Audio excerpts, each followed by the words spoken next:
10 seconds from now, an alien ark buried under a dead sea will ask for root access to our species. It will offer us perfection without freedom, or freedom without a future. And a half-human, half-machine diplomat will choose a third answer that no one asked for. Stay with me until the last breath, because only then will I tell you the 3 words he writes into our DNA. They found the Ark on Capri 4, a tidally locked rock where night was a blade and day was a furnace. The sea had boiled off ages ago, leaving a bowl of iron dust and skeletons of ships that tried to leave too late. Beneath the largest ribcage of Hull, archaeologists cracked a door that wasn't a door. It felt like walking into weather. They called it the Forge-Ark. It wasn't a vault. It was a workshop for making peoples. Imagine a cathedral built from equations, humming with languages that never learned to lie. Whole anatomies hung like constellations, waiting for a breath to pick them. In the center, a cradle large enough to hold a species and a console that refused to speak to anyone who couldn't taste code and blood at the same time. That's why they brought Rook Ibarra. Rook's mother grew orchids and refused to apologize for joy. His father signed the consent forms that braided titanium through his boy's spine when a childhood fever tried to steal his future. Rook grew up half heartbeat, half lattice, able to hear probability the way some people hear rain coming. Diplomacy taught him to let that talent serve mercy before efficiency. War taught him how often mercy and efficiency tried to break up. The coalition had a problem you can smell through a screen. The Felt Imperium was cleansing the spiral of impure lineages, sterilizing whole stations so that evolution would stop making jokes they didn't find funny. They had found us. They were 6 systems away, burning like a schedule. Command wanted the Forge-Ark to make us harder to kill. The Ark woke when Rook touched the cradle. He didn't say a password. He exhaled the way scared people do when they decide to be brave anyway. Something ancient answered with curiosity instead of suspicion, and the chamber brightened like dawn inside stone. "Welcome, architect," it said without a voice. The meaning arrived the way tide arrives, suddenly, and as if it had always planned to. "I'm not an architect," Rook said. "I'm just the only one who can interface without frying. A species is a building," the Ark replied. "Somebody has to sign the blueprint." Rook looked at the blueprints and tasted copper. 2 branches blinked alive in the air. 2 futures. 2 upgrades. 2 ways to survive. The first was called Sanctum.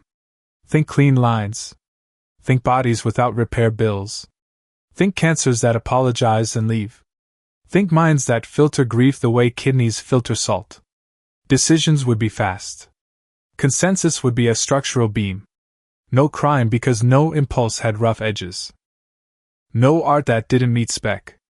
No nightmares, because if you can edit a species, why not edit nightmares out first? "Is there free will?" Rook asked.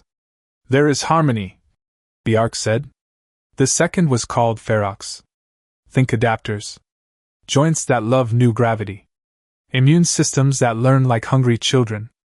Brains with a port for language we haven't invented yet. Every upgrade comes with noise. Sugars that make some people mean. Genes that spark too often too hot. Creativity that spills. Warcraft that laughs in rehearsals and weeps in combat, and still finds the path no map drew. "Is there free will?" Rook asked again. "There is variance," the Ark said, and didn't blink. Both files fit like prophecy. Sanctum would make us a wall. Ferox would make us a flood. The Felt Imperium feared both. They feared Sanctum because it would never disobey itself. You can't bargain with a stone. They feared Ferox because it would. You can't predict something that gets bored mid-battle and invents jazz. Rook's lattice loved Sanctum on sight. Precision purred. No more nights calculating which strangers would die because a delay saved friends. His human half didn't. It remembered his mother's orchids, which flowered badly, then wonderfully, because nothing in that house knew how to be perfect and tried anyway. The Ark didn't press him. It did something worse. It showed him simulations. Sanctum worlds were quiet. Gardens flickered on time. Meetings ended early. People slept. No one cried in parks. Centuries passed, shining as if wiped daily. The Imperium ran into a surface that didn't give and broke its own nose. But the songs that Sanctum wrote all used the same 3 chords, and after a while, nobody missed the missing melodies because the melodies never learned how to be born. Ferox worlds were loud. People painted their roofs the colors of blasphemy. Someone invented a kind of bread that tasted like new brass. Someone else invented a kindness that made tyrants blush. The Imperium tried to predict the chaos and found itself planning against jokes. But Ferox burned people who didn't deserve burning. Whole cities would remember what one child said by accident in a bad moment because Ferox protects freedom like a dragon protects gold. It doesn't ask who gets cut when it lands. Either way, Rook said, throat dry. I break us to save us. Correction, the Ark said. You shape the break. There is always a break. The Coalition didn't give him time to be philosopher in residence. The Felt Imperium arrived faster than ships should. They stole a relay tower halfway across the arm and rode its screen like a grappling hook. Fleet screens bloomed with symbols that meant we were about to learn new words for loss. Command asked Rook to choose before dinner. He asked for 1 hour and a door he could close. The Ark gave him the whole cathedral. Rook sat with his machine quieted to a hush and listened to his pulse, trying not to run. He asked the Ark a question you only ask when you don't care if the answer makes you useless. What happens if I don't choose? You abdicate, it said. Someone else will come. They will choose with less context or more hunger. Your kind will be altered by a hand that didn't ask to hold them and doesn't know where you bruise. He stood and paced the way you do when it's the body's turn to think. His hand brushed a console that felt like cool bone. He found a panel no one had opened. The lattice in his spine hummed a warning, then relented. The panel showed not blueprints, but logbooks. The Forge-Ark had worked before. Species came here across forever looking for a way out of stasis, or a way out of terror. Some turned into Sanctum versions of themselves and lasted long past boredom. Some turned into Ferox versions, and sang like meteors until they ran out of sky. One logbook caught him by the throat because it didn't end with a survival curve or a collapse graph. It ended with consent. They called it the Patina Protocol. He read with his fingertips because his eyes wouldn't. It wasn't a 3rd upgrade. It was an addendum written in an old hand by a mind that learned humility late and wrote fast before the humility wore off. The protocol didn't choose Sanctum or Ferox. It laced both with a rule. No change without a living yes. The Ark, in every version, would only deploy upgrades where a person said, "On me." Eyes open, cost accepted, choice witnessed. It would offer reversibility where possible. It would allow decline without penalty except the ordinary one the universe charges for being fragile in a place that isn't. It would honor what the writer called sacred entropy, the imperfections that become character instead of disease. Why did this protocol fail? Rook asked, almost afraid to hear. It didn't scale, the Ark said. Consent is slow. Empires are fast. The Imperium burned a convoy 2 systems away. The Coalition's map replaced ice with ash. Rook felt the lattice in him grieve by offering solutions too sharp. He said no to the part of himself that wanted to fix everything with a single beautiful error. He called command. I'm not choosing Sanctum or Ferox, he said before admirals could put on their official faces. I'm activating the Patina Protocol. No change without consent, individual by individual. We will not build a wall and trap our souls inside. We will not turn ourselves into a storm and pretend casualties are weather. You don't have time. An admiral snapped. They are here. Then we'll start with those who say yes right now. Rook said. Me first. The Ark was very quiet. You can hear respect when it has never had reason to practice its voice. Architect, it said at last, the protocol requires a seed. Your lattice must host the consent engine. You will pay in clarity, longevity, or both. My ridge lines are ready, Rook said, and it didn't feel like bravery. It felt like exactness. He lay in the cradle and let a machine older than regret rearrange how he counted time. It didn't hurt the way pain usually hurts. It hurt the way an apology hurts when you mean it. Something in him lost polish. Something in him gained a shine that only happens after years see you still standing. When he stood, he was not more. He was less pristine, less optimized. The numbers he used to pull like ribbons now arrived frayed. He tasted rust and realized it wasn't decay. It was history. The Ark offered Sanctum to the crew. Some said yes. They were tired of fighting their own chemistry and wanted calm. The Ark offered Ferox to the crews who loved improvisation like oxygen. Some said yes, grinning through fear. The Ark offered neither to the ones who said no. No punishment. No exile. No quiet contempt. A roster of actual humans in a war led by an imperfect captain who had just made himself more imperfect on purpose. The Imperium hit them at Juno's verge. Feld doctrine reads like a prayer if you take the names out. One genome. One law. One future the body obeys. They came in blades of light that believed in themselves. We met them in a physics that didn't. Not because our math was broken, but because we had decided to honor the places where equations leave room for a chorus. Rook took the field with 3 wings that didn't match. Sanctum pilots flew like glass remembers heat, dispassionately, flawlessly, unpanicked by surprise. Ferox pilots flew like street drummers, finding time between the time. The unmodified flew like people who had learned to be brave without upgrades, and if you've never seen that, you haven't seen the real thing. Consent changed tactics. You can ask more of someone who has chosen their own difficulty.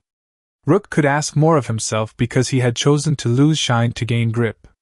When the Imperium aimed a purity beam at the Sanctum wing, a weapon calibrated to turn precision into glass, Ferox painted noise across it, and unmodified pilots threaded refugees through the static like this was just another hard day that needed common sense and stubbornness. The Imperium expected harmony or chaos, not both, and certainly not the kind held together by respect. In the middle of that physics argument, Rook found the Felt flagship, a cathedral with knives.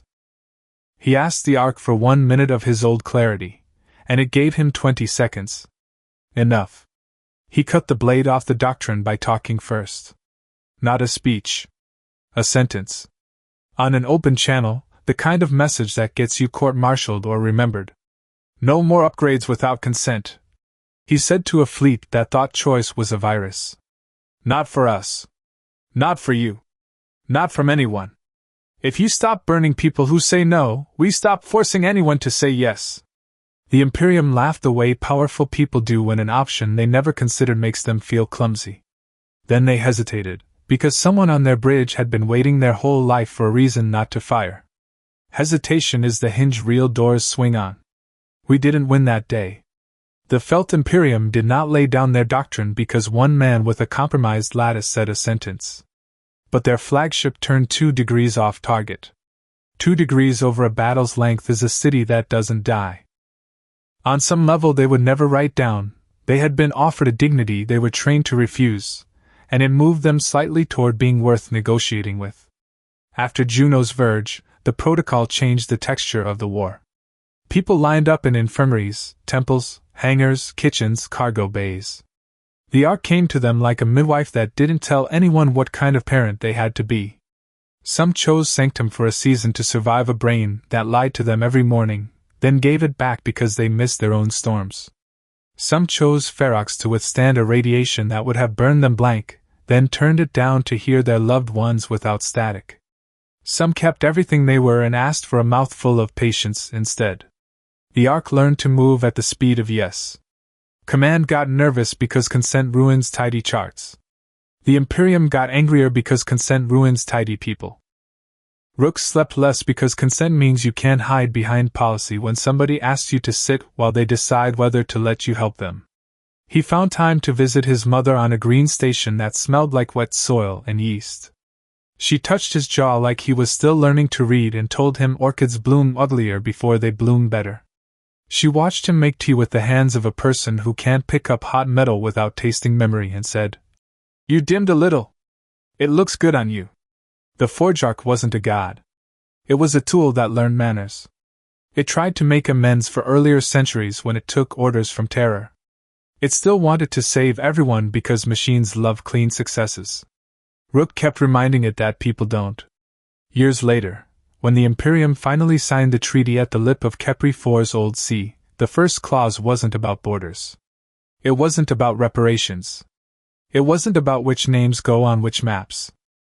It was one sentence the Ark translated across 50 grammars until every party said it out loud and meant it. No change without a living yes. Rook aged faster than he would have if he'd chosen Sanctum. He lived longer than he would have if he'd chosen Ferox, and always jumped first. The lattice in his spine grew freckles of oxidation the medics hated, and he refused to polish. He taught cadets how to listen for consent under gunfire. He taught admirals how to lose an argument without calling it strategy. He taught the Ark how to apologize when it guessed wrong. He never got a statue. He got conversations that took longer than briefings. He got letters from people who said no and lived and thanked him for reading their refusal as love. He got weddings where one partner had the Ferox glint in their eyes and the other had the Sanctum stillness in their hands and both wore consent on their ring fingers. He got a day alone with the Ark, the only day it asked him for something. "What do we write?" it said. "Into the seed text so your descendants know why you slowed a miracle down?" He sat in the quiet where the sea used to be and watched dust move like patience. He thought of war and the way people rebuild in the exact shape of their jokes. He thought of the felt flagship turning 2 degrees because mercy makes smart beings clumsy. He thought of the first breath he took in the cradle, when he agreed to be less shiny for more grip. He opened his mouth and gave the Ark the 3 words I promise you. Leave the rust. If this story stayed with you, if it made you feel the weight of a yes, or the relief of a no, hit like so it finds the next person who needs it. Subscribe to travel with me through more worlds where choices grow teeth and still learn to kiss. And tell me in the comments honestly, if the Ark offered you Sanctum, Ferox, or Patina, which would you choose, and why?